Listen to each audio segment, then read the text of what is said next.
Dave, you're live on YouTube now, and we're about to convene the meeting, okay? Okay.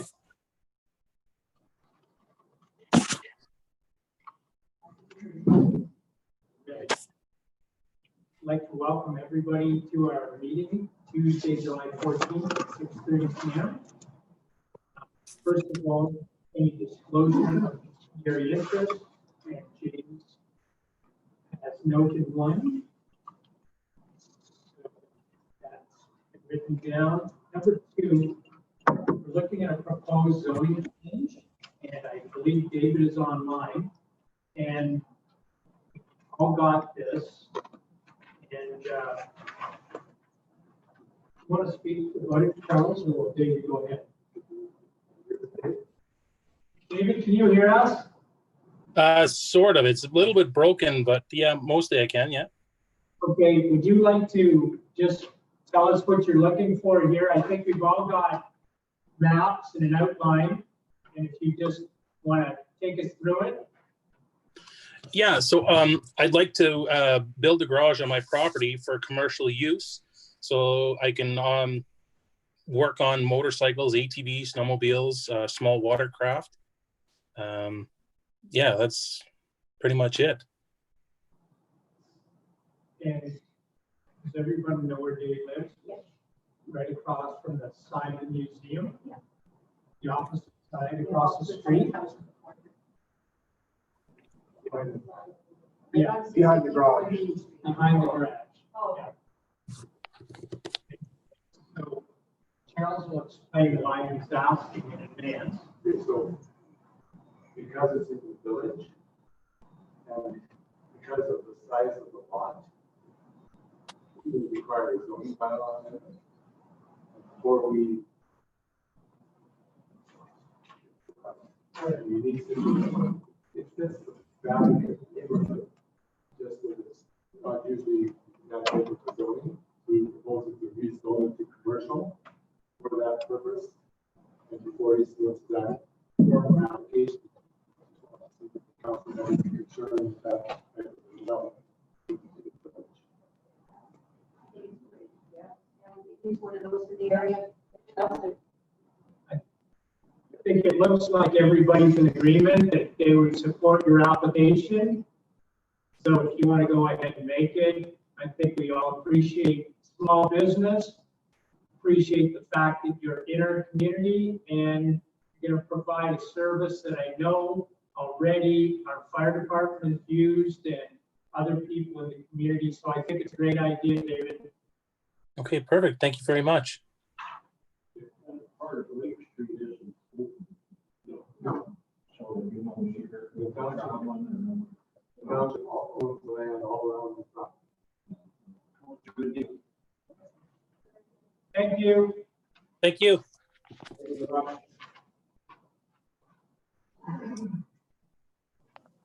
Okay, staff reports. And we've got, everybody I assume has the fire department staff report. So I'll just bring it up because it was on the top file I had. Anybody have any questions, concerns? Will's here and he can answer them for you. I haven't had a chance to read it. Okay.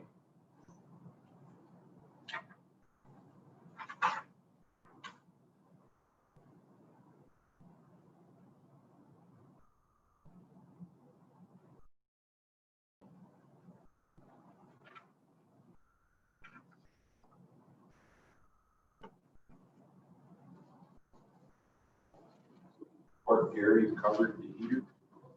Yeah, Did they for? yeah, Fort Gary did.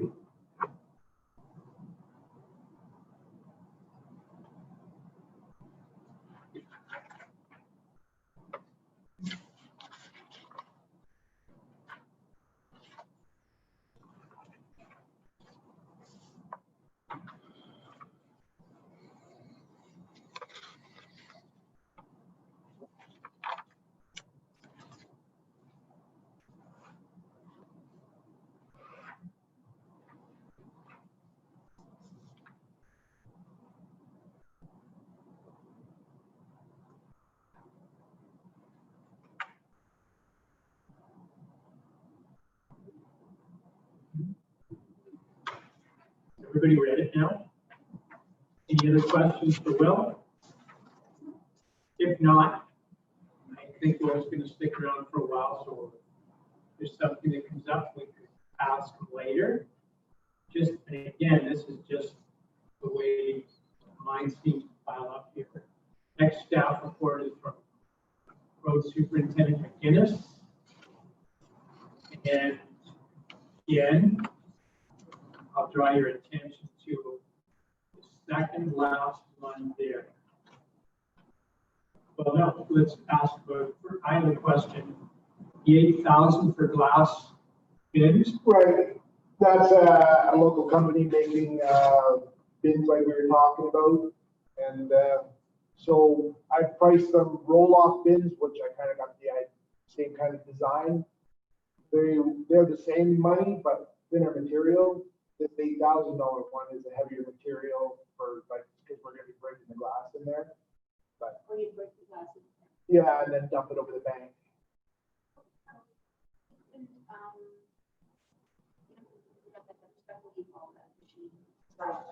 Yeah, the grinder, we can't grind it.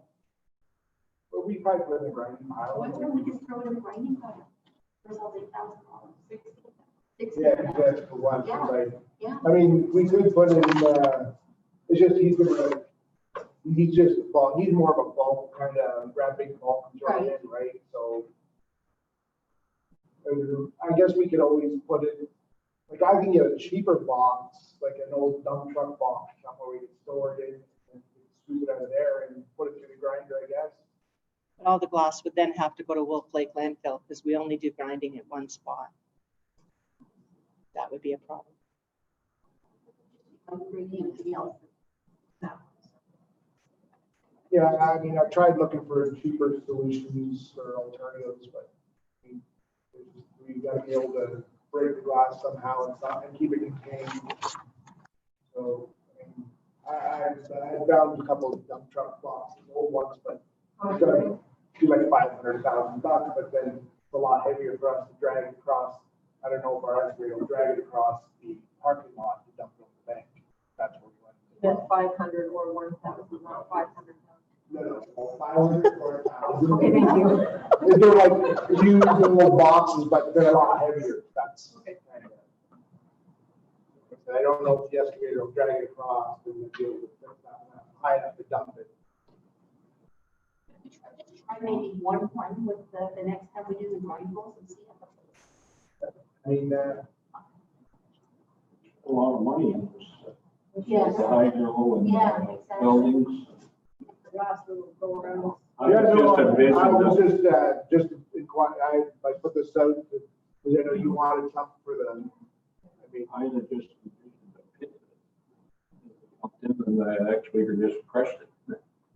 Yeah, I think. Yeah, I think that would be a lot. Okay, so for now, we're gonna try to put it with grindables. yes, yeah. So again, this is gonna all be part of that education. Because now we're gonna have to educate people that you don't put it in your garbage bag. Separate it. in the grindable spot. Is there a place here we could put a little pit with it in? And then it could be thrown in and then just crushed with the excavator to scoop out. You know, so we can make some sort of pit. We have an excavator. Because to keep it separate from the other stuff. Right. Just kind of a liability with the whole ground sharp glass. Would that be a lot? Like, I can't envision how much. Yeah, it would so I'm sure there's lots of glass coming into the land, like now where barrels would. Gates and a fence around it, they can throw them over the fence or the gate. Never hand out. Bigger area, right on it. Now. I would, yeah, I would think it should be break, like, I mean, we're compacting, it's not, now it's not even 2 feet thick when we're compacting. You So, think the glass might break and just like. yeah, with the sheet foots on the big rollers, you got, you know, feet that are sticking out like that, the pulverize. Try that, but Well, that's what's going on now, so, I mean, now I'll take a little, I'll poke around a little bit and see in the the glass is breaking, I'm sure it should be. Test pool. Well, we would need to dig a test hole because, it's not that thick, right? It's only, Something to see down the bottom of it. the compactor, it's less than 2 feet thick, the garbage we're packing now, so that's a 30-ton machine with big feet on it, so. But we'll poke around on it. We'll poke around on it once the gravel run is done. I'll poke around and see, if I see a lot of glass jars still intact or not. Maybe with the carriers, make a box. Yep.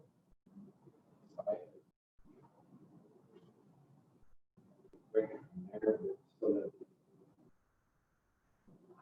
What we're doing right now, we're testing to see. Yeah. if- Yeah, 'cause I think that makes more sense. I'm pretty happy with what's happening at Fairfield, with the garbage.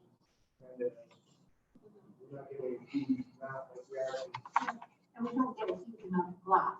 Well, I wouldn't think, but I mean, having that other attendant there, like I've noticed a huge difference in the placement, like he's helping everybody put their garbage out and spreading it over an area, not just in one pile now, so. Now, the other thing I want to draw your attention to, and again, when you read it, we received a report from our shared engineer, Rich, I think it really, this evening got this on your desk. I thought that was an old historical picture of the Humboldt Bridge, but anyway, as a diving element is time sensitive, I'm hoping to have our share approved by council on the special meeting this Thursday. And if you look on the second page or whatever, it says, how much is it going to cost, Dan? 23,700, that's the whole stuff. We budgeted 10,000 for our share, so we're not that far off. So we're close, but we have to have, because it's not on the agenda tonight, it can't be added at this late date because it just came through from, we would have to meet and they need to get the diver in the water now. Well, yeah, I would, like, no later than August. Well, in the near future, Yeah. before our next meeting. So that's why, they wondered if we could just have not an in-person meeting, but a Zoom meeting at 10 o'clock on Thursday, just on your phone. Yeah. If, But I won't be able to. okay. And I mean, we could just see who could attend if we have a quorum.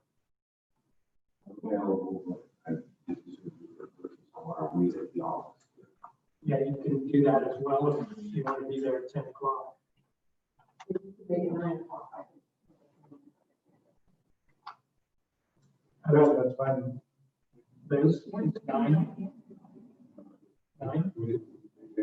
Yep. We were just suggesting as a, Yeah, no, I'm literally just started meeting today at 10:30. okay, It's 9 o'clock. That works for me, but don't change it to the microphone, man. Can you make it 9? Okay. 9, so we'll just make it for 9 o'clock on Thursday, July 14th.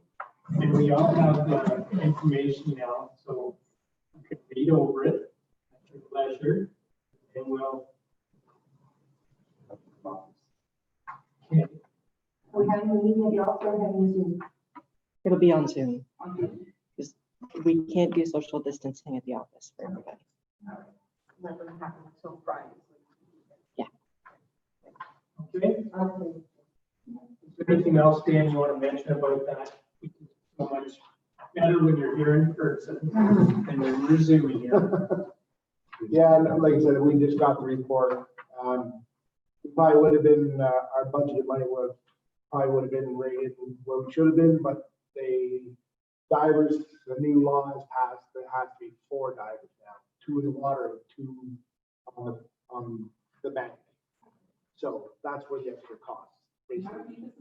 I'm probably 20, 30 feet there. Yeah, Yeah, no, it's deep. So, yeah, other than that. I We mean, would have been right on. Yeah, The other thing, I had one person ask about this, they wondered if you were gonna have a fishing lane. I said, no, that wasn't in our plan. I said, you'll just have to move your lawn chair off the bridge when they come. And he said, he would. we all good. There's no argument. Anyway, Thursday, 9 o'clock then, that's great. Any other questions for Dan? 22,000, is that our share or is that? That was total. Yeah. The full resolution for our. Okay, and next, I have Chris Crosby Hodgins, treasurer of the clerk staff report. And again, we've just heard about stage 3. And everybody get this? So you can. That should answer all read your questions. ledger. There's going to be a lot to it, to stage 3. I sincerely hope that everybody in Ontario takes it seriously, because stage 3 in the States didn't work out that well. And we're hearing about it every day, and I hope we do. And the one suggestion is we can go to hard open meetings for our next council meeting. We could actually, we'll be the same here, but we could open it to the public and they could all stay over there. But no, we let them come out of the washrooms, but we could do that. And if there's more than the allotted number, then they'd be asked to send a delegation. And we could do it that way, and then we wouldn't necessarily have to be on Zoom, as much as I know we all love being on Zoom, okay? So tonight might be your last time in front of the camera, Thursday. unless we'll see.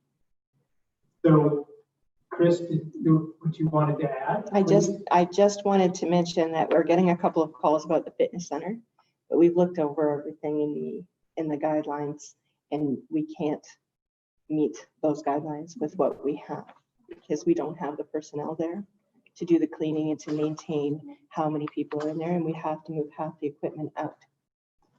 So, and for what we charge, we would never come close. So my recommendation is that we wait until late fall and see what guidelines have changed and how things are going, because we do have a spike in users in the fitness center for the winter months, and that might be our better time to review opening. That's the same. Right? The classrooms aren't open at the public beaches We can't. because we don't have the staff to go and clean those every time. And there would, and it's just impossible to make sure that we're cleaning them effectively.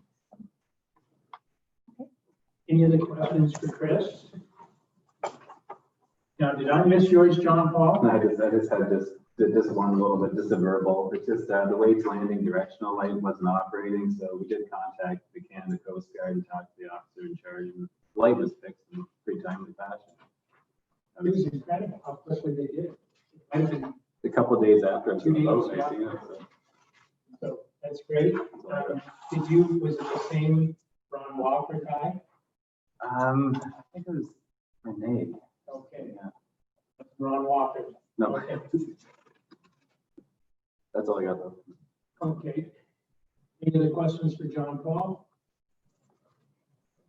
Okay, we will move on to Charles. Really short. Yeah. Well, I was going to say mine to the actions of the zoning bylaw, that's what I'm.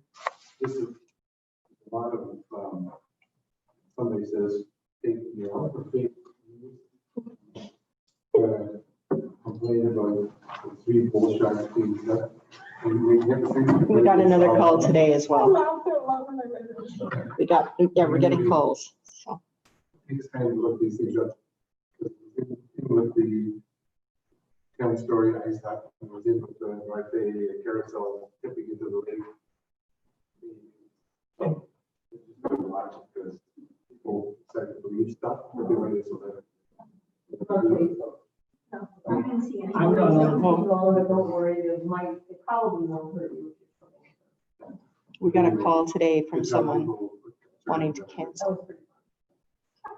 So somebody, and that was just fake news. They didn't put 3 sharks in Lake Nipissing, but that was reported in Lake Charleston. It was fake news. I didn't know anything about it. I'm not on Facebook, and then my stepdaughter said, "Hey, why would they put 3 sharks in the lake?" And I went, "Oh." Well, we got a call from someone today asking if they should cancel their reservation here because of the sharks.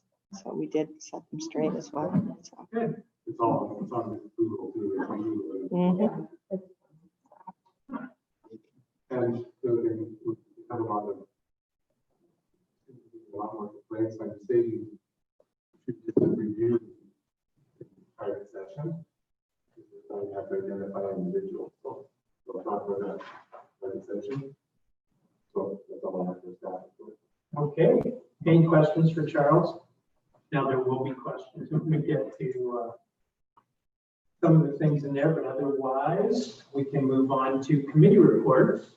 And we can start with Councillor Moore.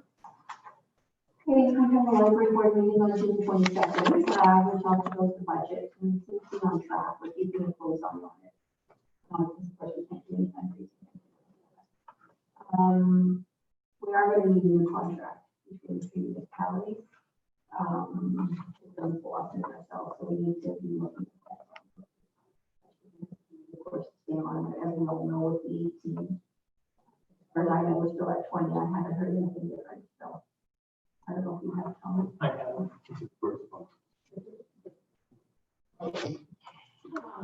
Then we had a meeting board meeting on June 29th. We talked about hiring the manager and we want to have the being open. And we're also going to start working on a draft for a pandemic plan. But an update, since we had the meeting, we found out that the manager and the student ran money for it. I'm both taking up the job. So I did speak with the person about the possibilities that it could work out, but he decided to go ahead and hire somebody else. By the time the advertising was done, the hiring was done, we're probably looking at all those things.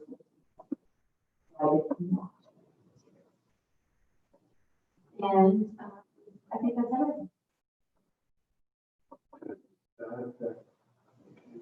Or did he have to return? Does it go and We'll have to. return the We haven't received the money. They reimburse us after the season when we do our report.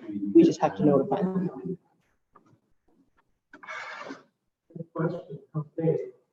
Moving on, Councilor Marchand. There's nothing on source water protection or the veterinary, but we did have a open meeting for the planning committee. Distancing. We had 18 applications. A lot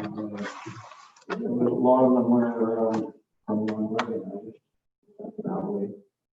But people are still going. They were very patient. Some of them waiting since last winter. We did get through them, and got a few more to go through next week. Other meetings. So, have you heard any more from the Dillingham from? That were here from MF? No, we didn't. Nothing more. This is July. That's what the government has the legislation. That's really what we are now. May not be a priority. No, it isn't right now. Once in a while, I'm just going to ask how they do it. We'll just continue on. Good, thank you. Councilor Anderson.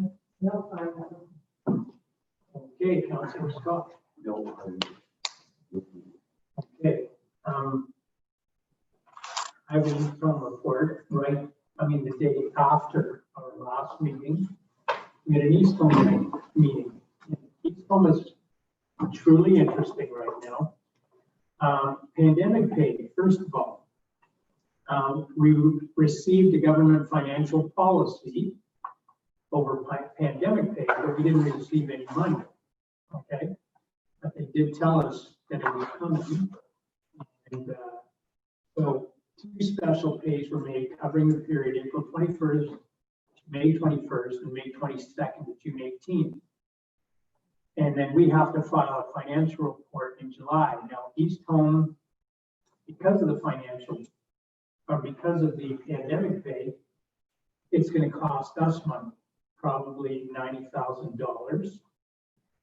Because it says you have to pay vacation pay benefits on some of this, and the government didn't give you money for vacation pay or benefits. So they rolled out the money, but they don't have enough to cover everything. So that's going to cost $90,000.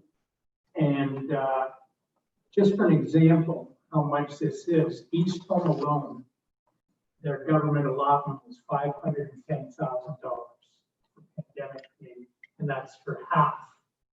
So we're assuming it will be over $1 million just for East Home. And we're one of 400 or something, you know.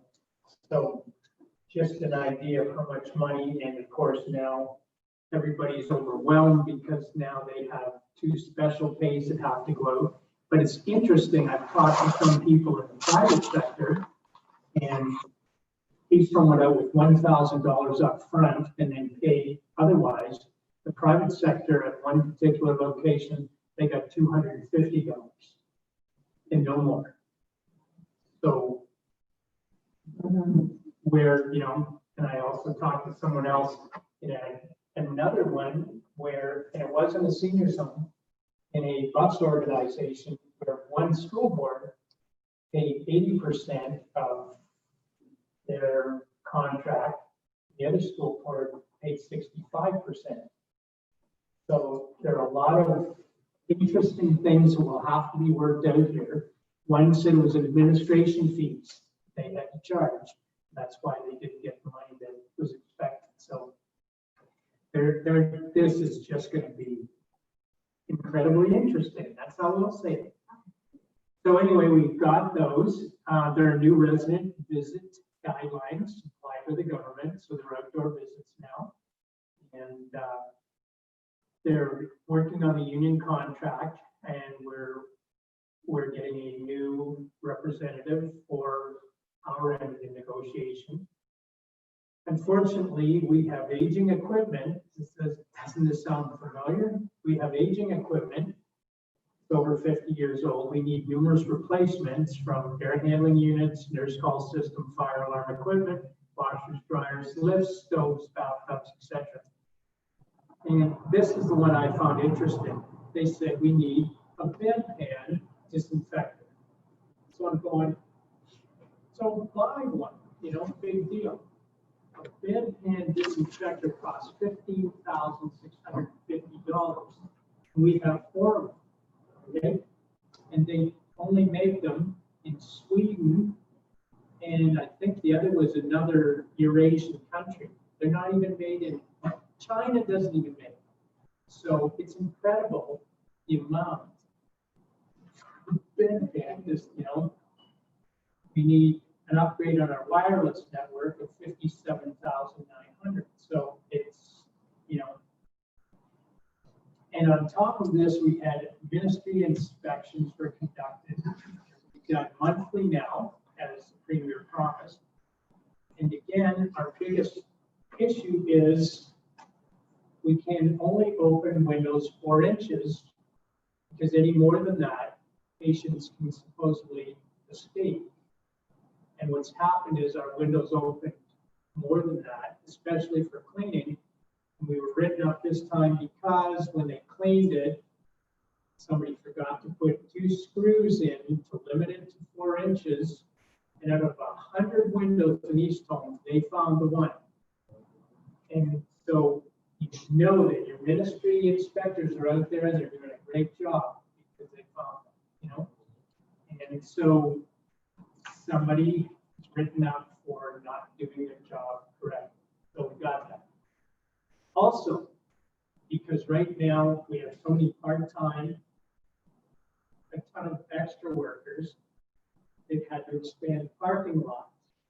Because now with visitors, everybody was parking in front of the East Home, and now visitors can come again, and there's no parking for visitors. So all not the patients, the employees had to be moved back to the back lot, so we lost 30 spaces. We had to enlarge the parking lot. So at a cost of $70,000. So it's it's easy to say operating costs are increasing each year without sufficient increase in ministry subsidy. The spotlight, though, has been shone on the need for funding for long-term care. And we're going to see if the provincial and federal government pay up, because if they don't, we're going to have to pay, and it's going to come on the levy for all these townships. And so we can only hope. And another thing to add, staff testing has gone to, and if you have anybody talk to anybody that's had testing, it's not a nice thing. Very unpleasant. It's invasive. As the person pointed out, how much of my brain matter was on that swab you took out, because they said they shoved it up their nose into their brain. We're doing it twice a month now at East Home, and they're not. It's not the patients, it's staff. So they're getting it twice a month, and but again, that's not up to us. That's the protection that we need. And if you've read the Onegwa News, East Home continues to search for a new food services director and a new administrator. Home did not hire an administrator after the first round of interviews. So we meet tomorrow morning at 8:30 to go over the second group of applicants, and then we will start interviewing them, I believe, next Monday. And of the short list that we came down with 5, and the last 2 of them didn't show up. And one legitimately said, I'm in a home, I can't get out of here for a minimum of 3 months. And the other one didn't show up, and we called and asked, and they don't even answer. So it's tough,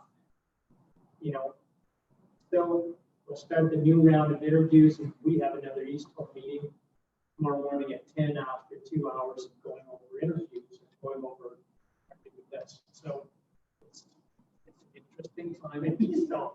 How's that for being political? So if there are no questions, we'll move on to.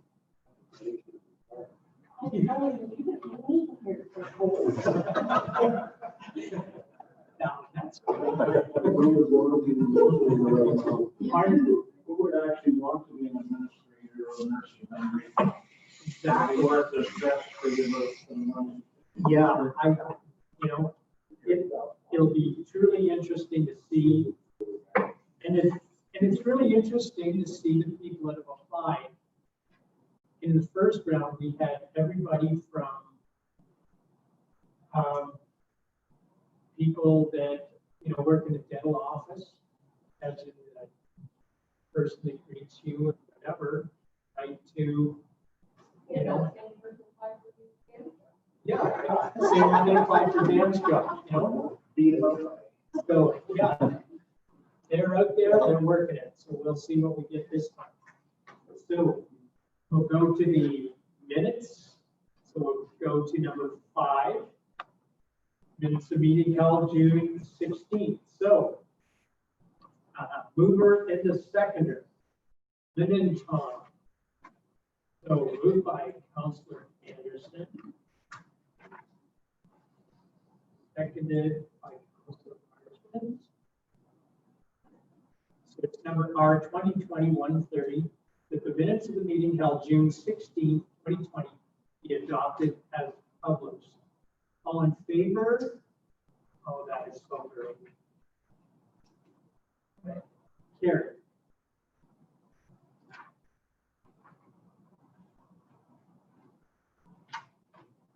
Yeah, we're maintaining our 6-foot distance here. So next, item graduation, we talked about it. It is a traditional $100 for graduation awards. They're still handing out the awards, so the ceremony was a drive-by. So it's number R 2021-31. Who would like to move and second this? Councilor Word and Scott. So number R 2021-31, moved by Councilor Word, seconded by Councilor Scott. We donate 100 to the Oregon Highland Secondary School graduation awards program. All in favor? Carried. Linda had to unbundle up there so she can vote. Great, thank you.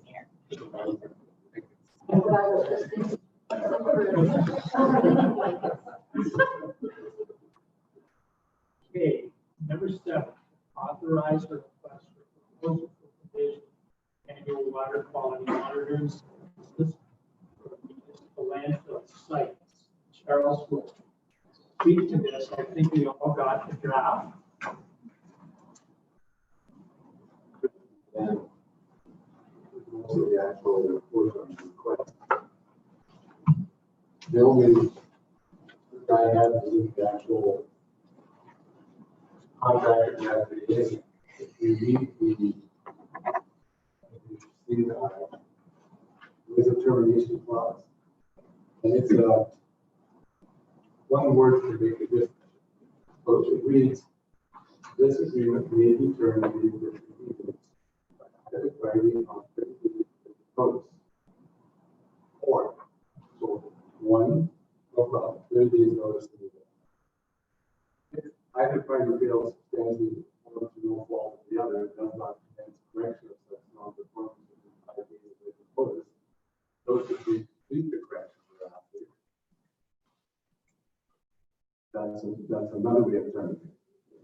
So a person can give an opportunity. But I don't see any problem, so I think the first part is do it. So with that in mind, before we would actually put out an RFP, we would issue our 30-day notice, and then issue the RFP after that. That's just in order. If you put out the RFP and then give notice, talk to the other people at the current company. Well, I'm sure you would notice, and it could be for like December 31st. We'd want to finish this year, I would assume. You could notice that our contract would end at December 31st. Halfway through this year already with all the testing. When the new RFP we did in the fall, if I noticed, with your permission at the next council meeting, people that want to do that way, issue the RFP. If we issue the RFP first, they're saying, you're unhappy with us, how can we correct the problems you have? So if you're 30 notice, and don't find anybody that's terrible that you're happy with, so stay with them. Now we're giving notice. I don't think you can have both buckets. Okay, well, And guarantee you. Yeah, or what if they say, okay, we're gonna apply what we're gonna chop the rate. yeah, that's what I mean. You're, That's why it's also discussion, right? So Yeah, but giving them the notice first. But if we don't give them the notice, then they're saying, you're putting an RFP out because you're unhappy with us. So tell us what you're unhappy with, and we have so much time to correct it. If you don't correct it, then, you know, you have to give us the opportunity. Is that correct, Dan? Yep. We have to give them the opportunity. So if we say, we're not happy, well, why aren't you happy? Let us correct it. But if we do the RFP, so that's why the other option is we just terminate them in the end of whatever, and then we start all over in January. And like you say, We may or may not get somebody we like, we may or may not, we don't know. How many other companies do you think are out there, Dan? Oh, There's several. there's several, I mean, it's just, they're environmental companies, right? They're environmental engineering. There's one in North Bay, like Peaceville. And there's other ones that specialize in landfills, but what the rates are. If you put it out, financially, I doubt it be correct. 5 days. There's a, Like we say, they're charging us too much. yeah, I don't think they can because we have a contract for the year, We already know what we're gonna pay that. yeah, then it's something you can fix, but it's something for worry. I'm sorry, when does our contract expire? It was a 4-year contract, 1 year or 2 of the 4-year contract. Oh, okay, so we have 2 more years. 2 more years. But a lot of the costs are just for the testing. The breakdown of the actual costs. And we pay them annually? then They send us bills, it's supposed to be quarterly, but Oh, quarterly, okay. So it was, this year, $22,000 for the Wolf Lake and $22,500 for the, it's the contract cost, So that's what we would be for this year. and for the next 2 years. They guaranteed the rate for a full 4-year contract. But then what's your confidence level with these people now after the last? Meeting? I think everything was in the report. I mean, the only thing I have a problem with is space. But still discussed about it. Right, that's what I'm saying, like, I think here's where push comes to shove, we kind of have to know where you're at with this, where's your head, with us moving forward in either direction. Would you feel more confident after they do the compact study in Yeah, I think November, or pardon me, October, right. whatever? I think we need to give this a shot. I mean, doing it the proper way, compacting it. I mean, I've already seen a huge change in the amount of garbage is above ground right now. Like it's pretty significantly less at Bear Creek, and next landfill we're gonna attack is Wolf Lake. I mean, we've kind of got it straightened around, but I mean, the compactor is making a big difference. But I think that we did a lot of that work on our own, and everyone in the office did a lot of that work and investigation on our own. We didn't get that information from the company that we're paying off a lot of money to. And that's what my crux lies, right? I'm just protecting the tax dollars. But I mean, However, you're relatively new to the role still. You're still learning a lot. I understand that you have learned an awful lot this past year about landfill. My question to you still is, how confident are you in the current company enough to want to ride out the contract? Or do you feel like we should be looking to see if someone else is going to guide us better? I mean, I would weigh around, like, the information was in the report once we broke it down and got to it. So, I mean, it's there. We should follow it and see with the compacting and, let's give it I would say, let's give it another year. And then with the compactor, we can, if we're not happy with the way things are going, then we're doing it right now. And the way they're suggesting, and we'll go from there. A lot of work for you to manage them, but that's where your confidence level is. I think that's.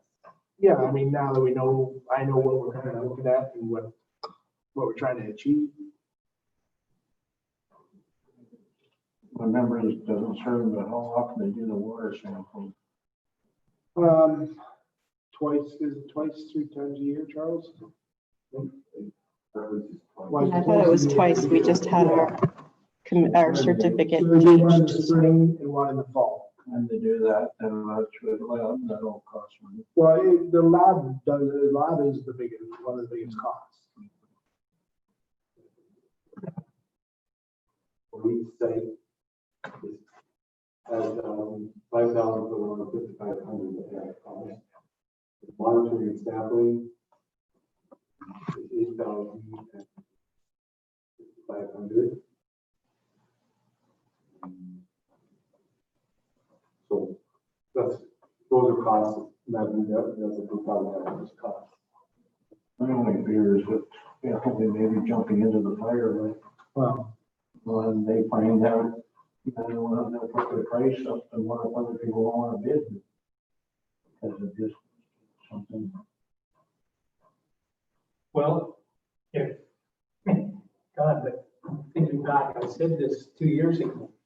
If our road superintendent believes that this is the way to go, but again, I think you want to try this at least this year or ride it out for one more year.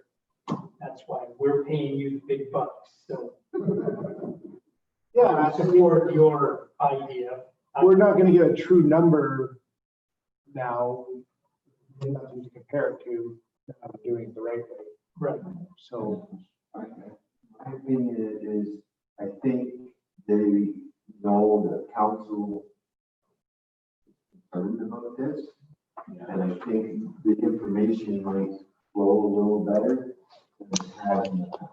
well, I mean, now that, you know, we want to break, like their summary, we want, you know, on a one piece of paper and then present it to council every, you know, once a year, you know, just, yes, to give you the state of the landfills and so everybody can wrap their head around it. Right, but then you would give us updates. Yeah, I will still be, right, but I mean, I think they should present to council, like every, you know, our auditor has to, and They monitor it. right, now, I don't want to we, do them both, cover to cover. For a better understanding of what's going on. and we have some focus on it now. I don't think there was much focus before, I so agree with what Mayor Piper says, if you have the confidence level. I say, let's, now that we're doing it the right way, and we can, let's be compacting it, you know, once a month now, let's see where the numbers go. And then Chris, don't lose this in case we need it. No, and like, We have it. the information was there. And we just didn't receive it internally. That's why, and we get that from the council every year. Their behalf, they did tell, you know, where the boundaries were. Right.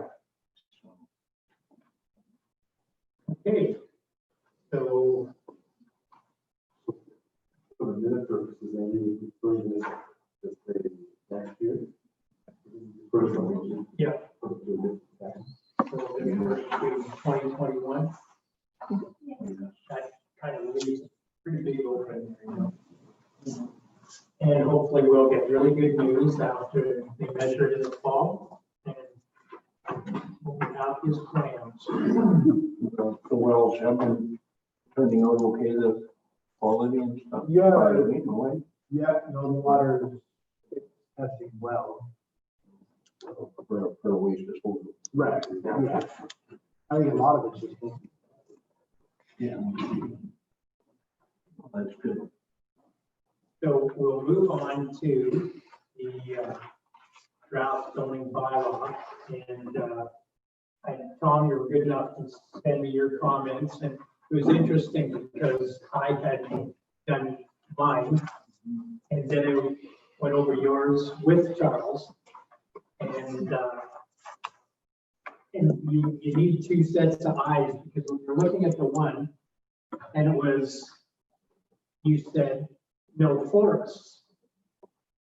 And what you meant was it was Ministry of Natural Resources and Forests. And Charles kept saying, but there's no, I don't understand and I said, it's just the one word they left out. And, administrative natural, so we went over it and there were all a couple of spelling mistakes and other errors and that kind of thing, but anyway, I'm gonna leave it to Charles now, and I think I don't know if we ever get the draft from the bylaw right, but we are trying really hard. But talking about planner, with the new now the public open houses of up to 50 people in those or 100 acres.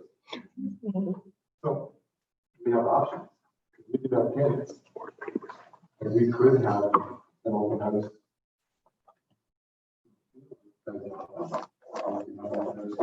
Normally, and we can bring people in and use in one door, out the other door, the other door, and we always safe, I think, in this building. But I've been hoping. What's the social distancing on that?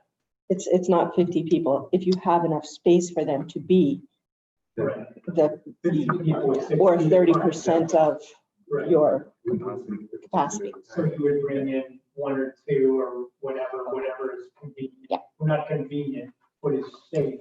That's correct. Right. So we can do that through the 2 doors. For the numbers we've had in the past, Yeah, we can make a nice flow through. I mean, if you need me to volunteer to step out at any time, somebody at work. The council is going to all have needed. Open house. So I was going to, as everybody sent me their comments, I just want to, I just be having to look at them. Because this council margin, he gave me his writing. So, council margin. Okay. So, when council margin was asking about page 15, everything in there, going by all of them. On page 15, it talked about normal high water mark. And this question was, should it be normal or historical high water mark? But if you look on page 16,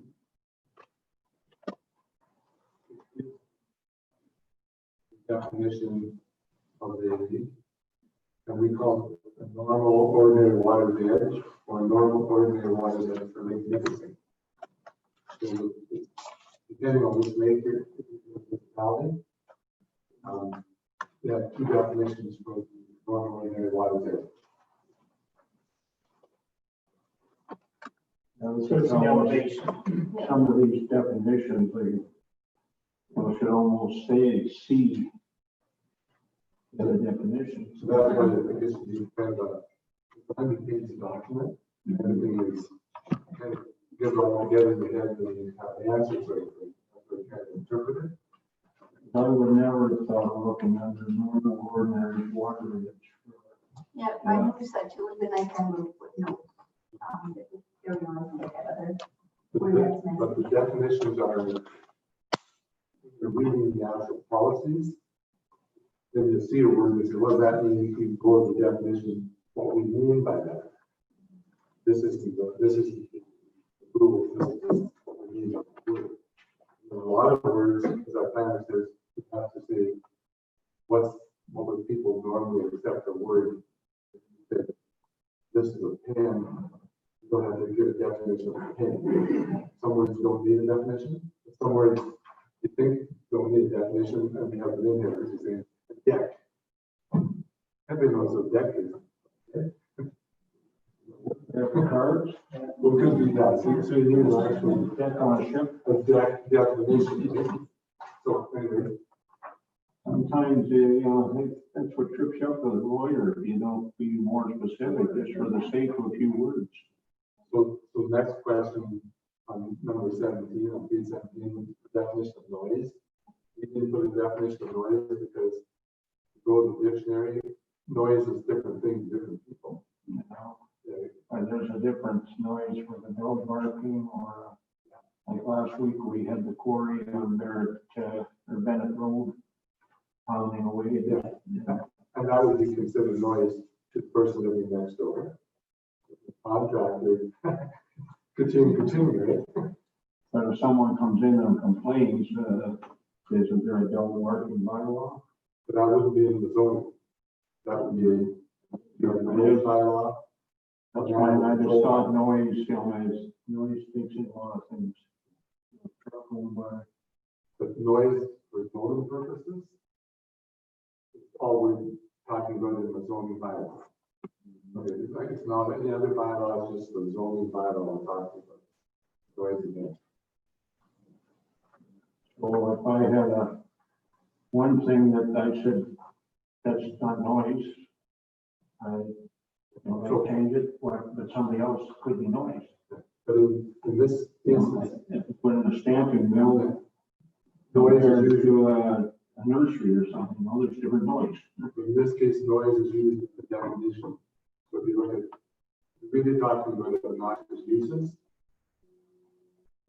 and you have to read the definition, and they, like dust is obnoxious, noise is obnoxious, gas fumes are obnoxious. We weren't working on the definition of noise, we're looking at an obnoxious use. Okay. I I don't know who comes up with some of these. Finance. So on page 21.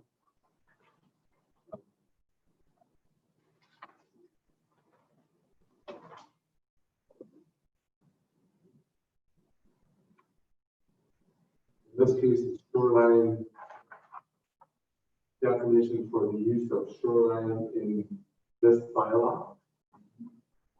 Tree canopy would be only, if we were talking about trees in a tree canopy bylaw, that's where you might put that for the tree canopy. But the zoning bylaw doesn't deal with tree canopy. The only time it might deal with vegetation, if there is either of a water body, where they're not supposed to do vegetation, except for like a forest, out of the lake. Hard to enforce, but it's in there. Purposes. I don't know if And some things I don't know I where. file on there because, we're gonna have a bylaw, a tree canopy, and a policy, then somebody are going to be referring to that policy if you're going to be looking at the zoning or the shoreline and that.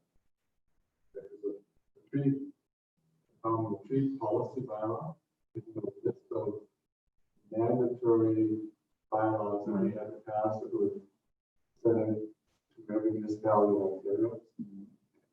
But it doesn't say, the government didn't say the exact wording. Did it? All it says, You go to the zoning trees or canopy bylaw. if you look at the municipal act, Yes. all it says is the municipality has to have a canopy bylaw. And that's all the instructions we got. That's going to be, Well, as I said last meeting, I couldn't hear about a quarter, but I think the mic should have been up here. that's why it's nicer when we can.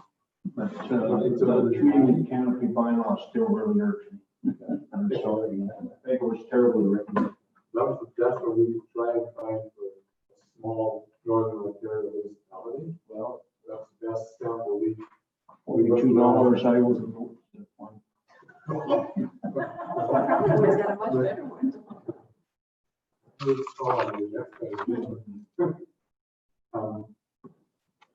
I'm not sure, Frank, is that just a question or is it a comment? Well, in there, like, Agricultural uses, like, Yeah. size of 2.4 hectare minimum size. yeah, a 2 hectare, which is almost 5 acres, a 2.47. I was wondering why there was no, allowing what a lot of municipalities are going to backyard chickens with no roosters. Most of the lots in the, on the lake. I don't know. It says, the size is there, it's not the size of the lot, it's how many of them on the lake are 5 acres. Why isn't there in other places allowed for it to be used? In the rural zone, which is most part of this town. It's just by 2 hectares, Yeah, right? 2 hectares. It's a small lot. No, it isn't. There's lots of, there's more than some of the 1 acre lots, isn't it? This Lots is have 4 this of is them across the front, they're 1 acre. Council wanted to allow chickens on smaller lots. Well, in the rural area, I'm not saying on the lake or in the hamlets. I'm saying in the rural area. You're on a lake. Yeah. As long as you don't complain, it's okay. How many people have them now? One on Lake Michigan Road, I think. Is that what I believe? No, that's the other one. Two. Two, yeah. Maybe nobody's ever read about it. You know, why are we restricting it on that side of the law? We worked for. Why not say like a 1 acre, 1 hectare, 2.5 acres? Well, that'd be changed. We were proposing to change that. That's what it is today. But we could. Now's the time to change it. And why do you want the lake, lot to be bigger? But this is. Just to allow the use for that size of lot. You have to have over, by the way I read, you have to have over 2 hectares in order to have any birds. Right. For livestock. Livestock? They're under, well, if they're a registered breeder, they're under the livestock definition for chickens. So you could put an exception in there to allow how many chickens on a lot smaller than that. Well, some are, they do it, but with no roosters. So that there's, no annoying, but then if you ever heard of hen laying eggs, I've got 100 of them. They lay, they're just as noisy as a rooster. I don't know, it's just an idea that, Powassan's working on it right now, I understand. And I don't have a problem. Trout Creek Feed sold twice the number of chickens this year as they did last So turn it around. Then they have the objection to allowing chickens on a smaller lot in the rural zone. Because our minimum severance now is 0.8. That's the new size of lot. We created our existing lots smaller than that though.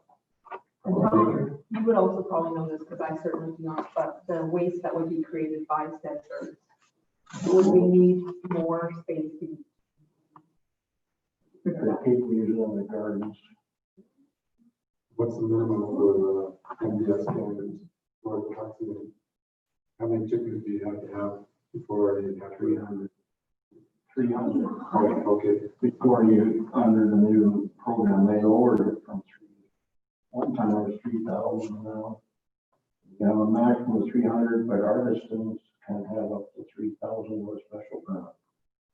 But if we only have 2 hectares, how many birds do you think would be manageable on that? Oh, 20.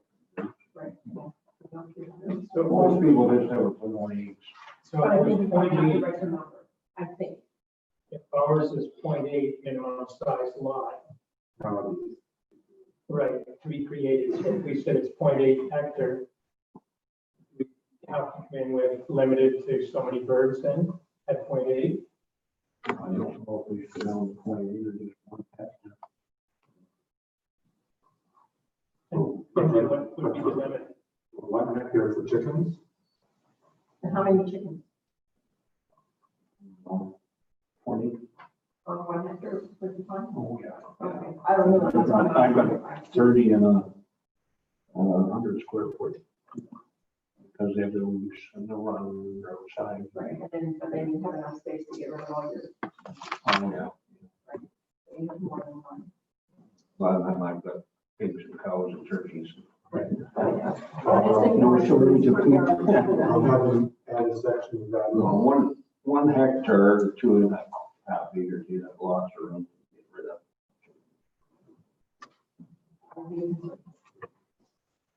Fine, we'll get it from our. One day we're 56. Yeah, we don't regulate quarries. by zoning. So burn lines are covered by the quarry. Yeah. You don't have to worry about that. That's it. And 868 is actually a site-specific zoning bylaw for one property in the municipality. But there been any request from them to open them earlier now with the date was warmer than me. They just changed doors last month. So that's a River's Cottages on Bull Lake. That number and those rules were put in instead of a site plan control agreement, more control using zoning bylaw. But and have that dealer trying to name the DOND. That was a compromise at the time between their association on Bull Lake and River. I just wondered if it was just more of a question. That If was there was anybody to ask for it because That's just the last years, April, nicer than May. another cap we have to work with. And lastly,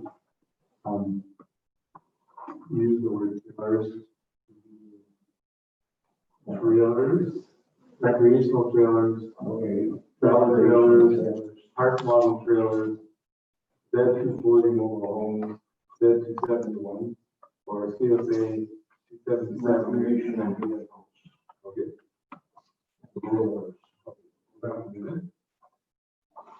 Zoning at this time. And this has been a fine line Where, which section would say that? actually John Paul has that memorized. 3.34.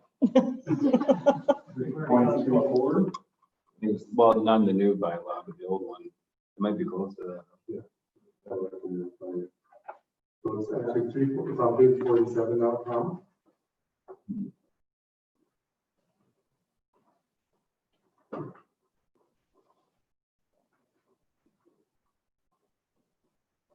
Oh, it had to be with a residence for that section. Then you have to read, you have to read the definition of accessory building. If you go to accessory building definition on page 4.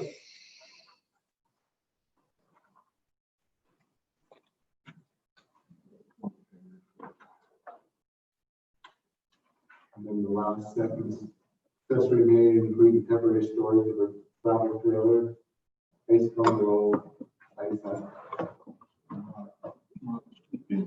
I'm not, never been in council and the Cottages Association and all the associations, it's always been kind of opposed over the years. I've had a couple calls this summer about wondering about trailers. Yeah. I would buy a property, come up and stay, work on the property, and then in a few years, you retire. Tell people, probably be true. We were saying, they could home with them without a residence. That they own. Take it home, can't store it there. Yeah, well, that's where I think we should with a permit. That's Because if they're hauling the trailer back and forth, we're having pollution. You know, with them pulling the heavy weight. private session today. We have an ongoing, long-standing thing for the trailer. And it's very difficult to regulate. Say a person has their $500,000 project in the lake, and then another person has their $500,000 project on the other side. And somebody brings in a travel trailer in between. And it's not there to be there. If you know, my suggestion was for rural only. Yeah, but that's. I mean, don't get any complaints in the world. No, but there are, I can count you about 6 of them, well, 3 or 4 on the total. Well, I can count on 40. That's just my area down there, and why not have a permit, make some money? And you can't regulate by zoning, and we've suggested that, we used to have a trailer licensing bylaw, and I have really good samples, but I talked to a lawyer about it. One for, Monkey, Township. Yeah, okay. And they incorporated into the zoning bylaw, and they licensed them, for a certain amount of time, and they, copy it here somewhere. But it's quite detailed. It's a complete set of bylaw, and then it allows you to apply for a fine. Zoning bylaw, the cumbersome thing is, I can spend $3,000 on legal fees and have a trailer removed for court. The person goes and pulls it off the lot and takes it home for court. $3,000. So, and then the next day they pull it back onto the lot and you start over. Especially if there's a permit. Here's the sample of the fines. If they have a fine for failing to license a trailer over 21 days, if it's not there for more than 21 days, that's something else to monitor that. Fail to vacate trailer from the months of December 1st to April 30th. Allow additions to be built to the trailer. Having more than one trailer on the property. Do they say anything about building permits for additions? Allow additions to be built to a trailer other than an uncovered, unattached deck, not exceeding 10 square meters. That trailer road. For the porch or, traded that, is there any rules about? $300 fine is that. Can they have it for the building permit? Then it becomes a seasonal dwelling. Take risk, take place. And then it goes on, in the actual application, if the trailer connected to a holding tank or sewer system, will be connected to electrical, they got all these questions they ask before they license it, and they have an annual license, $600 a year, or they have a short-term license for 1 month, 2 months, 3 months. If they take the annual license before a certain date, for that. So it's a good sample if you want to go that way. Incorporate it into our zoning bylaw that they're allowed. Rural zone. No, definitely not hamlets or on the water. $600 that you said a year? That's what this property is. And this is the building bylaw 20. That's my brother. And where was that again? This county is. It's very common. Yeah. Put some policies in our official plan to allow that type of bylaw to pass. 3,000 people that have a trailer plan, which you go ahead today. They're not permitted, so you couldn't get a license until it's permitted in the zoning bylaw. But again, if you do it in the rural area, I think we can get away with this. If we say you can have trailers in the LSR or anything like that. I'll tell you, the guys from the north end and Ruth Lake and all of them are gonna be on us.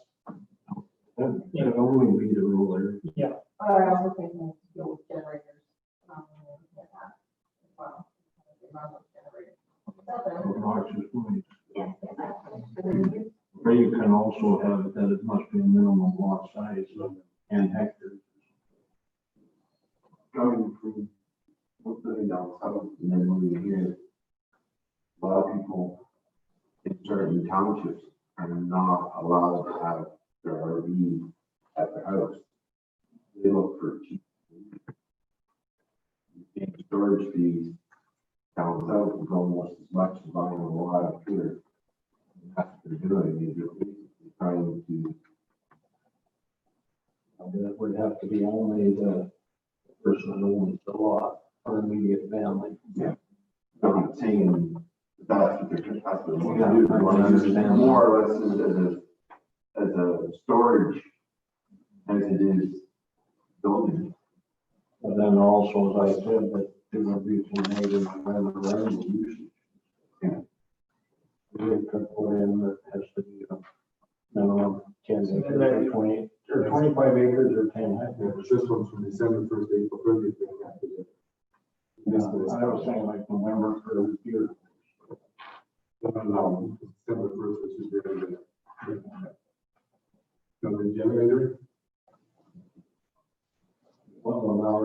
solar panels too, I think. So,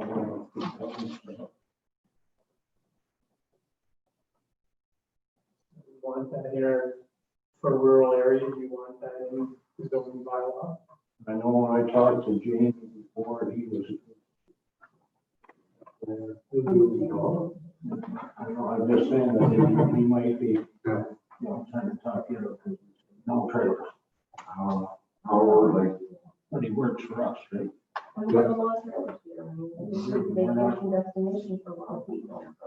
And plus, we, like I said, we want to try and get people moving in, we need people. Yeah. Pretty, in order to keep our costs up in the future, we've got a huge population. Because we're not going to get a lot of money out of the government, because they're going to be built for 10 generations. The more money we can get in, the better. We're going to deal with the communities and like get them there and know. I think are two big things that would fit out. Well, like generators can only be operated certain hours. Yeah, exactly. And they must have a improved cold intake. Exactly. What about outhouses? What's the rule of outhouses these days? I know the conservation's already on.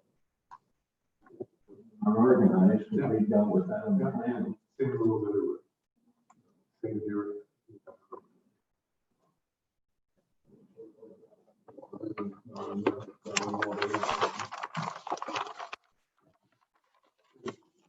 Allowing to have a food system.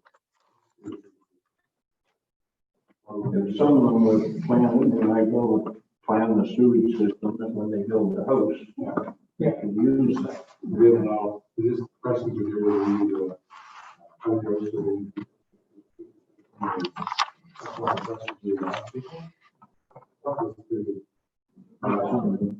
So, The other thing too, if we know where they are, then we can also work with driveway permits. Well, now we're just pulling in the bush roads off. And, maybe they're running a block in the ditches, somebody get the trailer in, well. We can say that if you're getting a permit to put the trailer in, you have to have a driveway permit too. separate, trailer bylaw is separate. The zoning bylaw, it's only the purpose would be to permit them in the rural zone if they're licensed.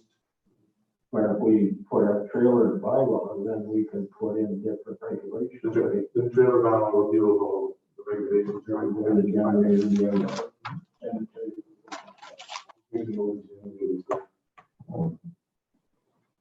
It's gonna come up again.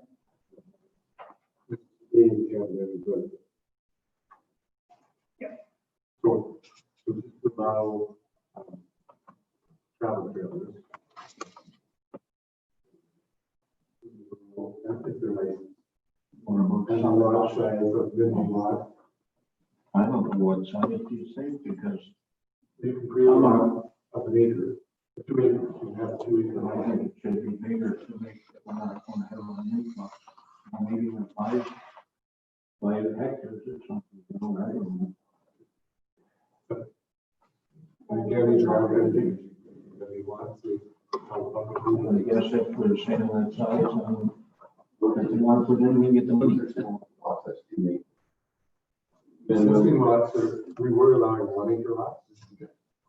And last official plan went to 2 acres, if you want a 1 acre lot, you have to do water study. With usually a minimum 300 feet, right? 60 meters. I think that that's fine. I would agree with that. I just thought that might be one bigger to, but that's a lot size or through area. 0.8.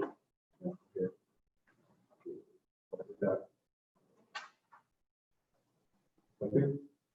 And then we have to limit the amount of trailers. Oh, the other thing, they should be roadworthy trailers, And license.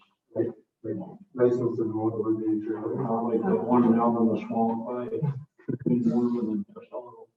You don't think it's roadworthy? You don't think it's roadworthy? I don't know if the guy did it or not. Okay. They used to do it on the road to the cell phone right now for council. I don't know how many years you've been on South River Road. You see that. Yeah. Yeah. The other thing, the last thing was the Hamlet zone at Commanda. I thought it used to go up as far as Barrett when we did that subdivision for. That's And I have one we want. That's in the official plan, and that's the hamlet designation. It could be, it's a lot bigger than, say, the hamlet area, even Livingston. The designation, On the map, it shows Barrett Road as rural now or something. that this is the zoning bylaw, the official plan is different, it's not changing the hamlet designation in the official plan. Because it does have hamlet in the morning. Yeah, that's the hamlet zoning. But, When I talked down, but you could have rural zoning in the hamlet designation. Okay, so you can still divide more than, Yeah, this has nothing to do with land division, this is only the official, zoning bylaw. and when I look at the map and I see it on rural, I think, well, that's not hamlet. Rural hamlet, yeah. Yeah, but it's not in that area. You're telling me in the official plan it is, but in here, if I looked at It's the not zoning zoning. bylaw, It's not a zoning bylaw, it's an official plan. Official plan has a designation. yeah. It But is- in here, if you look at the map, it shows that that area is rural. Around Barrett now says. Just like the first person we talked to tonight, it'll be in the hamlet designation of the official plan. He's gonna have a commercial zoning in the hamlet. Why is, okay, that's my question, why is this bylaw not showing the same zoning or hamlet designation as official plan? And I just wonder what the reason, because I looked at this and I thought, that features are in the hamlet anymore. Or in the zoning.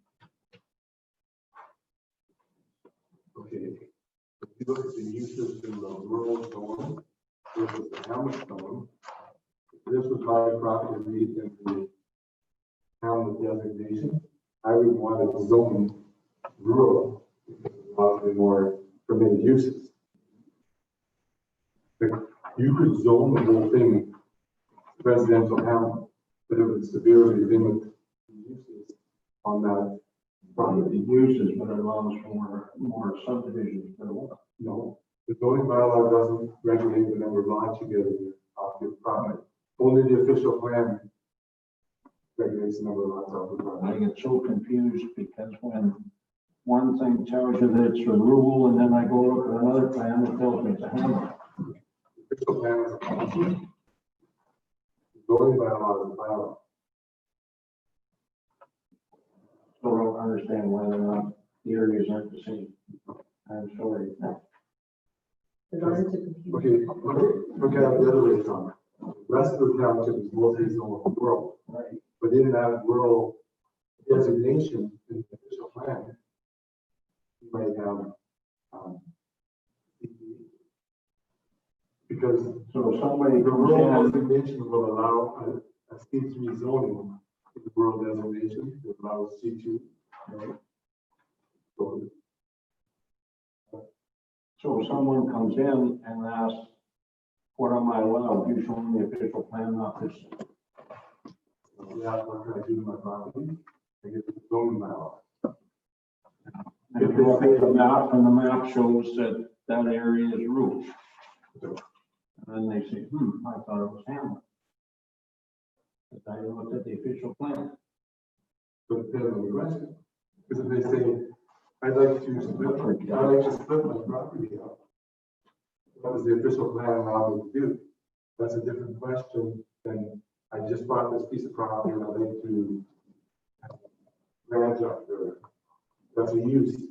I must be damned because I can't see that.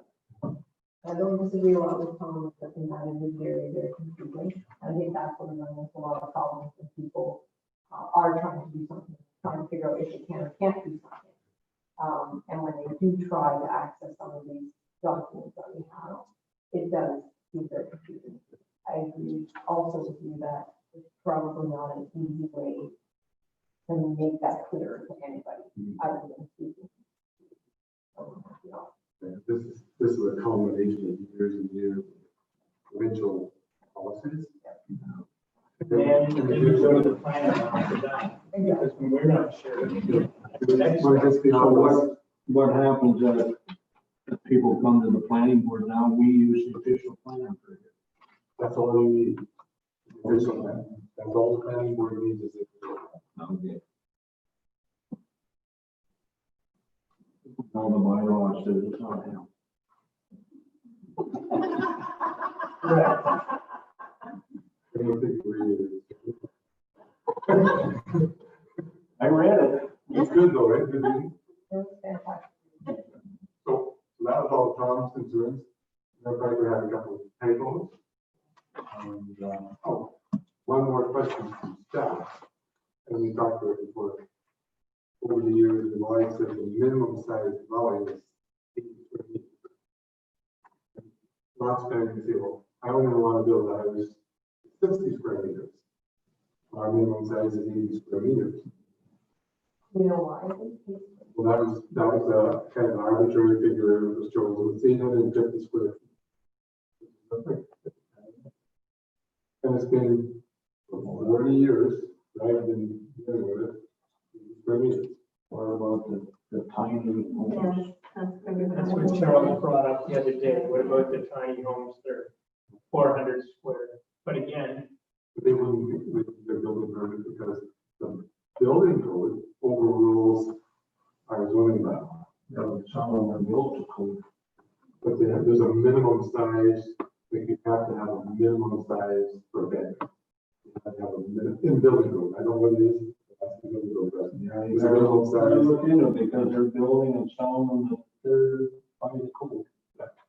I was in, but our zoning bylaw will allow them, because the minimum size allows 80 square meters. That's, question is, do we want to make it smaller? like, make it small, I don't know. Well, a lot of people don't need 800 and some for a couple. A lot of these tiny homes are between 4 and What's the 500. simple way to? Square foot. 850 square feet, 850 square feet. So 30 by 30 20 would be by 900. 40, give me 800. 30 by 30 is 900 square feet. Well, that's a modest bungalow, 80 square meters. These tiny homes are 400 square feet. So the question is, do we go to 400 square feet? Yeah. You know? I think with the new, the way things are going, I think we gotta make a change with that. Because it didn't go away, it wasn't a trend that came. I think it's, I think we need to look at, like Tom said, the manufacturer and the size that they're manufacturing and we go with the number on it. are these tiny homes movable or you're saying it's gonna go on? You're going to put it on a foundation and. Foundation, yes. Everything's by the code. It has to be the Ontario Building Code, the minimum standard. I don't know what the minimum for a house in Ontario is, so that'd be a question.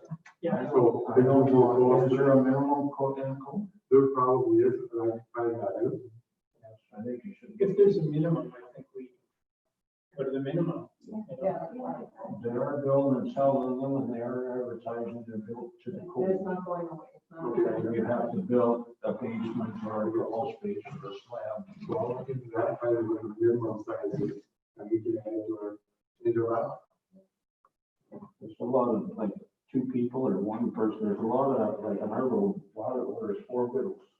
Living in a big home, and all of them moved because they couldn't afford a big house. What if these little tiny ones, you know, they wouldn't mind a state in the township. I don't think going to a tiny home, but a smaller home. So Tiny homes be allowed everywhere. you can't control the zoning bylaw. It's making it already, you can't regulate the zoning. Old cars, you talk about it in there, but you can't regulate it. Zoning bylaw, you have to have some form of property standard bylaw. That's not an obnoxious use. But yeah, it depends on the person. Yeah, right, it's really about the fuel cars, people want that. It's boys, we can't regulate it. What about iPhone?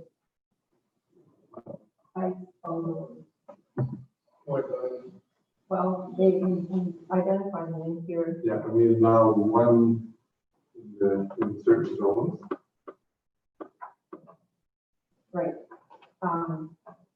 But my problem then again is almost the same that we've already talked about, the human waste, what are people dealing with it and the landfill stuff. Lots of them come here from somewhere else and we end up dealing with it. The nice part of our jurisdiction.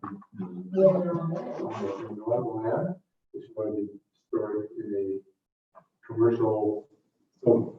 So technically, we have storage. Could take the capacity to rezone the property.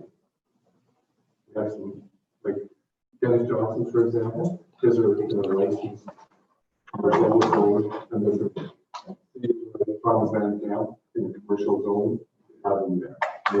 Ours are. Yeah. There are some operators that are storing them. Right. Well, you know, the big fees for the commercial zones, so yeah. Down there, one. Oh. My problem is the more we're the regular. That has nothing to do with this. On the water, we have no jurisdiction. Probably not the largest. But that waste is coming to land. So our bylaw says no, for the dump regulating bylaw says no, human beings at the landfill. So That's why. that's where we should be catching it Okay. at that level. But that's why we did everything last year and went to our MVP and they're still working on that. And we followed up to some extent and did find out that, that a couple of years ago, North Bay Mattawa did go out with bungalow people and check where their stuff was deposited, let's put it that way, but they don't do it yearly. That's what we need to is, there are new operators and people that have taken over other operations, so we need them to check those. But that's an ongoing with Vic and North Bay Mattawa. What about if one of them catches fire when it's on shore in the summertime, We put it where, where you don't get taxes? but they're on Can we? property that we get taxed for though. The only thing we could assess is trailers, once you're licensed on, then you can assess.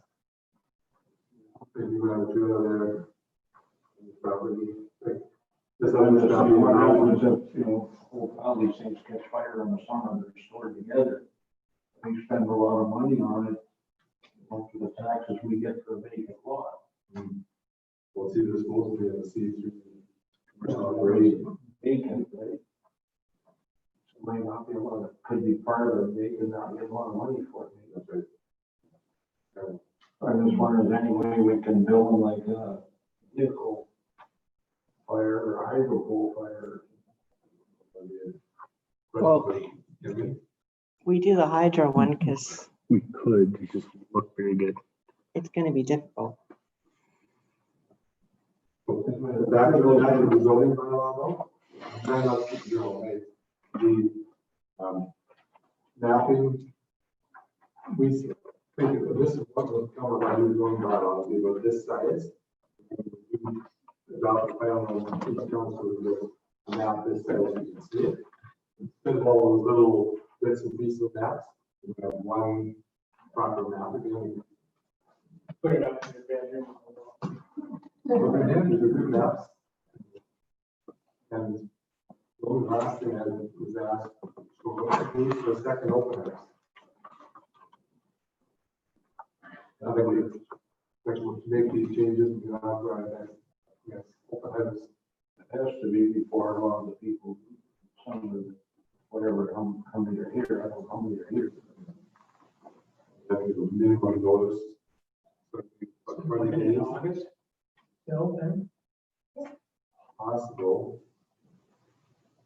Towards the end of our, I mean, 20 days notice.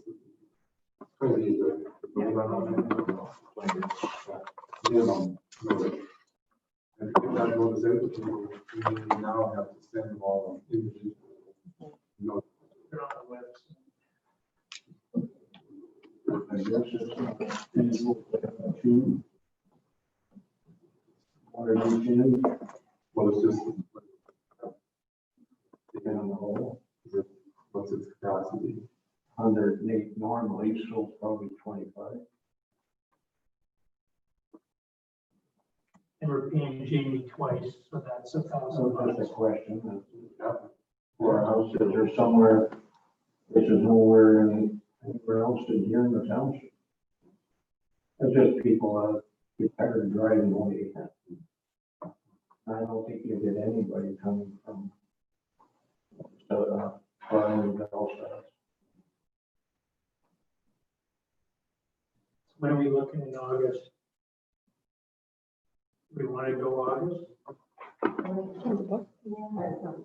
At some point, ballot, I should say. This has got the calendar. The week of the 24th, August 24th? week? Yep. Everybody okay with that? That's the last week of August. When's our, August company? The 11th of August? Yeah. I mean, The last big August. No, the, Okay. the last week.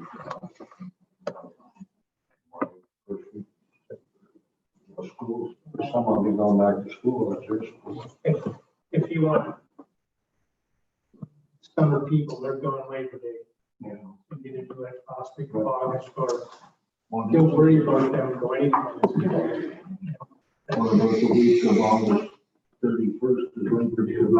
Last year we had one on September the 10th. The last public open house we had was September 10th. What about second? On September 2nd too? from, Don't worry about Yeah, we don't have to be there. Again, it's an open house. Jamie's the one they want to see. So. Yeah, but then, Or do you want it? late August or early It's September. possible I could be here.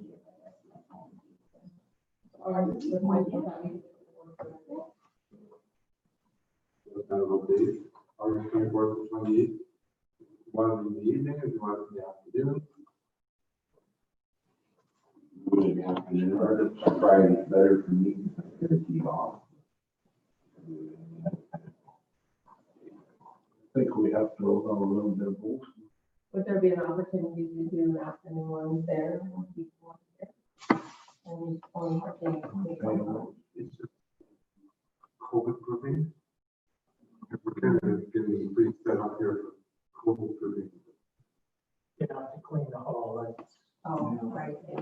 clean the hall and everything like that. So the other option was, if you have an August, we can have to put out our kids. Have it here in the village. And say, yeah, Was it so we had rain for now? It'd be nice to allow people that are working. That's why we do that planning board at 5:30, which is a weird If time. we did it outside, then maybe we'll leave the trailer and do a little bit of fire stuff for people while they're waiting. So, if there's- people are watching there. Those tests are fairly big. People who walk in, they can really self-distance. Mhm. Put the stuff in. How about that? That's a few miles closer. Well, if you have a tent, it won't matter what it is. Lots of parking. And he doesn't use any electronics, right? Now, this is an open house. like- Yeah, this is just the He'll maps. just have a map, something. Yeah. He doesn't need any else. That's more central. Oh, okay. Try to work with 28 in that week. Okay, so you'll- Whatever, I mean, we can ask, Jamie might be, That'll be up to Jamie. Really, yeah. and Holidays. if not, like Tom said, you go to that week of the 31st, Labor Day is not until the Yes. 7th, so you have another week there. So give Jamie the option, one week or the other.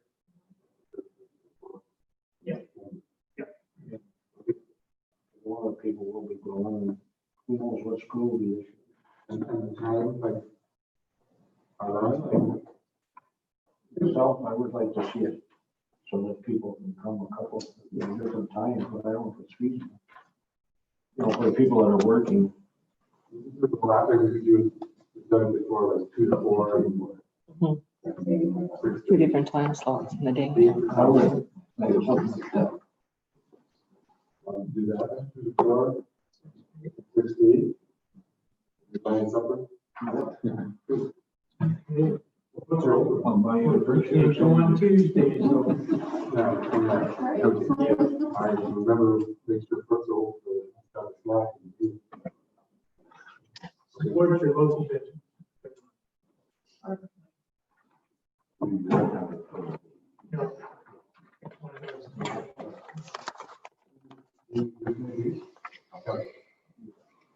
That's what I noticed, I'm gonna have to deal with everybody. So, Low,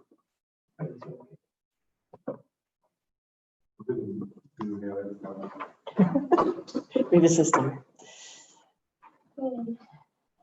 so we'll go on to correspondence. I think everybody had a chance to go through it.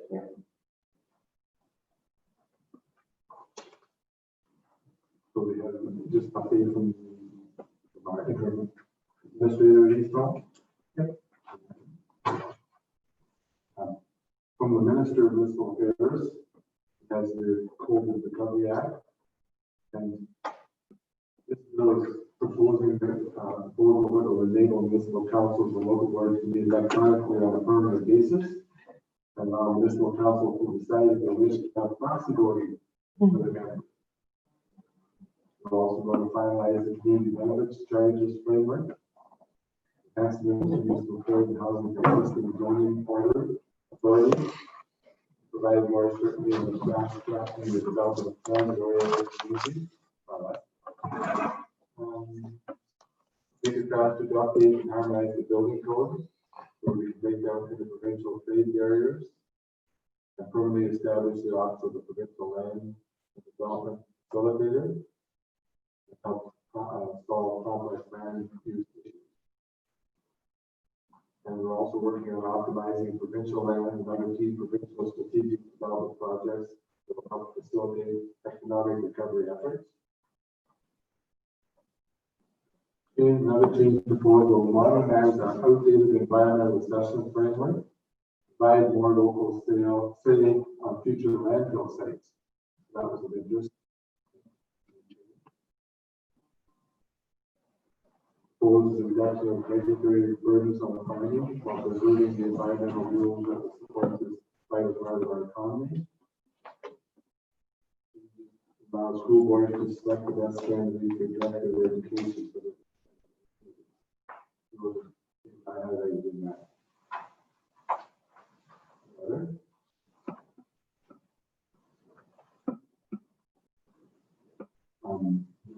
Government services, effective October 13th, federal government will be discontinuing land use registration counter services. Currently delivered at all 54 land registry offices. Their data already shows that 99% of land registration documents are registered online. 7% of searches are conducted online now, 100%. 98% of surveys are pre-approval by email. So they said these are changes since the system was in 1795.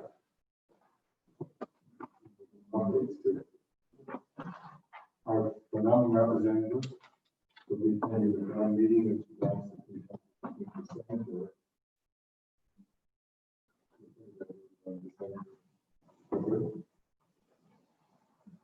Nope, I can't think of it. That's Linda Carlton from Maverick. have the board meeting minutes. First. We have new CEO, Barry Zambisa, and McKenzie. So thank you note from the South Shore Education Center. Yes, now we really appreciate the kind gesture of recognizing the graduates on the museum side. Also, a great deal for our families. I've seen some of the students stop from the museum to have their picture taken by the side. We want to support the South Shore, our students, and their families. Thank you, Chief David, for putting that up for us. No problem.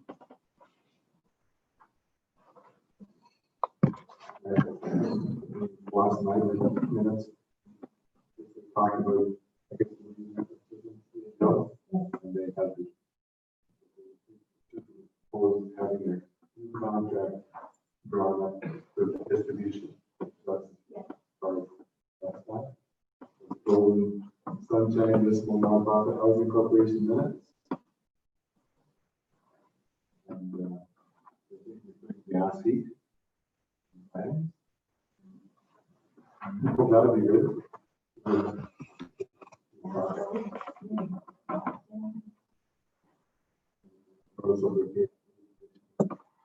Possible just to be clean for our employees because they have never had more than 10 employees. They have something.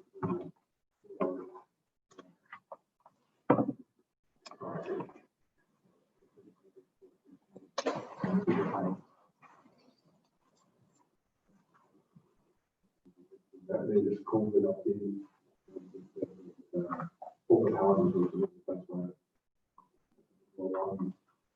Zoning bylaw. District transportation, in addition to allowing four-wheelers, side-by-sides, now proposing to allow, they call it extreme terrain vehicles. Available in our role, those tracks, and off-road dirt bikes.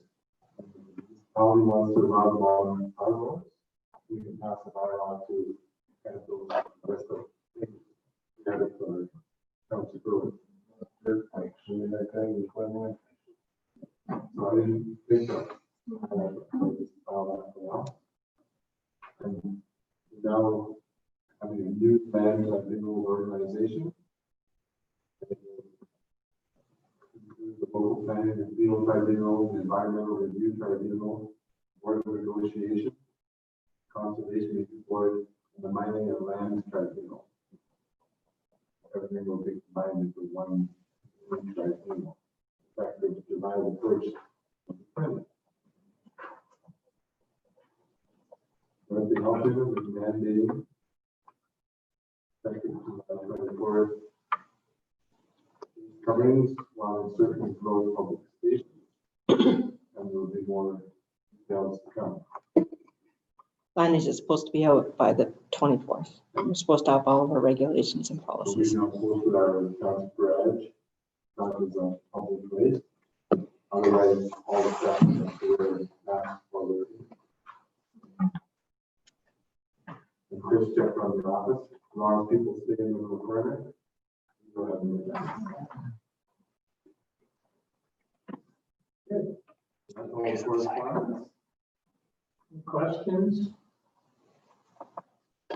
So if we have a meeting, we have to wear masks? Zoning bylaw, everybody have to wear a mask. Not if we're outside. No, not outside, but. If we just do a tent without sides or anything, Right. we're okay. We don't have to take their temperatures or anything. We'll have that next council meeting, have it in here, we'll have that now. Unless you have a pre-existing medical condition and you get an exemption. Okay, correspondence, number R 2021-33, moved by Councilor Scott, seconded by Councilor Moore. That we accept the correspondence as presented. All in favor? Carried.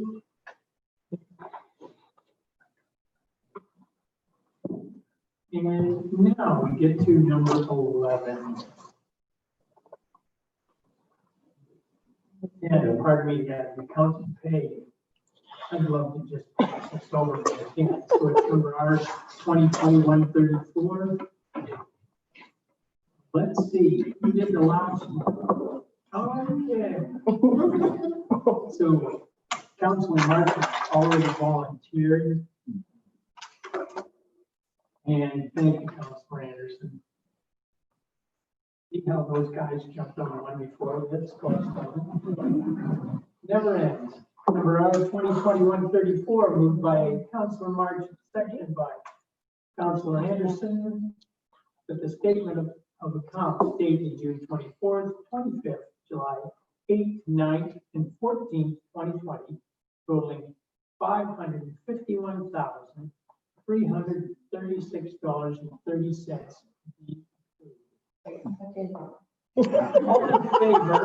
All in favor? Motion carried. Thank you ever so much. When I start giggling, when the accounts are coming up, you should listen. And that's without school boards. I'm just doing every second one, but we'll do them all. Number 11, closed session. Mover and seconder. Okay, thank you, Councilors Anderson and